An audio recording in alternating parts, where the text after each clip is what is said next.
આપ જોઈ રહ્યા છો સ્પાર્ક ટુડે ન્યૂઝ। માં શિવાની રંગ અમરનાથ ચેરિટેબલ ટ્રસ્ટ આ ચેરિટેબલ ટ્રસ્ટ અનેક રીતે સેવા કરી રહી છે।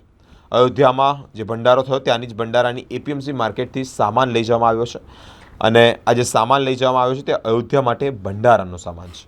સામાન મોકલવામાં આવ્યો છે, એક ધાર્મિક અને સેવાકીય કાર્ય કરવામાં આવ્યું છે। આજે વડોદરાવાસીઓ માટે ગર્વની વાત છે કે જે વર્ષોથી માં શ્રી રંગ અમરનાથ ચેરિટેબલ ટ્રસ્ટ એક વર્ષોથી અમરનાથ માટે લંગર ચલાવી રહ્યા છે।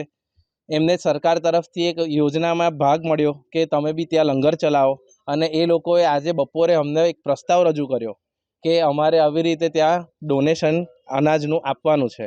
તો અમને બી અમારી જાતને નસીબદાર સમજ્યું કે અમને બી એક શ્રીરામ ભગવાન માટે ડોનેટ કરવા માટે કોઈક અમને રસ્તો મળ્યો છે। એટલે અમે લોકોએ 2 કલાકની અંદર જ દરેક તમામ વેપારીને અમે પ્રસ્તાવ રજૂ કર્યો અને 10 ટન અનાજ ઉઘરાવી અને અમે લોકોને ડોનેટ કર્યું છે। આજે ખાસ કરીને કહીએ કે આટલી મોટી રામ ભગવાન માટે બધું થઈ શકે, 1 મિનિટમાં બી થઈ શકે। રામ સેતુ બનાવ્યો તો અમે તો કશું નથી કર્યું। હિન્દુત્વ માટે તો બધું બહુ કરી શકાય।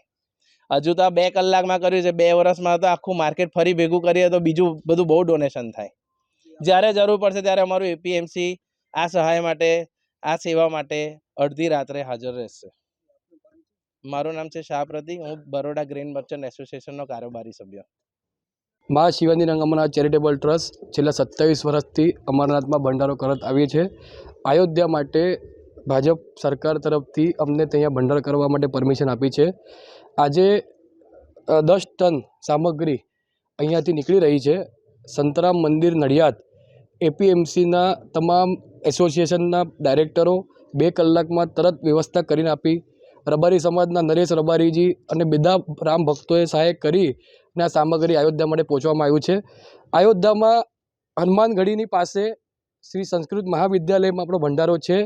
તમામ રામ ભક્ત લોકોને આપણી વિનંતી છે, બરોડાથી, ગુજરાતથી, તમામ હિન્દુસ્તાનથી જેટલા બી લોકો છે એમણે વિનંતી છે કે આપણા ભંડારોમાં આવીને પ્રસાદી ગ્રહણ કરે એવી અમારી બધાને વિનંતી છે। જય શ્રી રામ। જય શ્રી રામ। જય શ્રી રામ।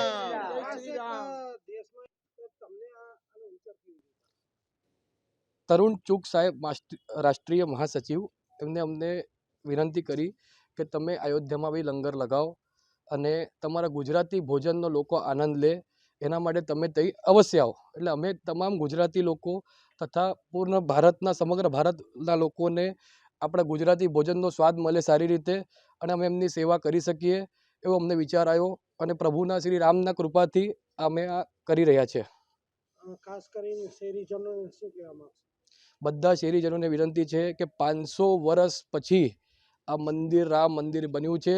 તમામ રામ ભક્તોને તહે દિલથી વિનંતી કરું છું કે દરેક હિન્દુ લોકોએ ત્યાં જવું જોઈએ, દર્શન કરવા જોઈએ અને અમારા ભંડારામાં લાભ લે એ બધાને વિનંતી છે। મારું સુદર્શન મિલિંદ વૈદ્ય।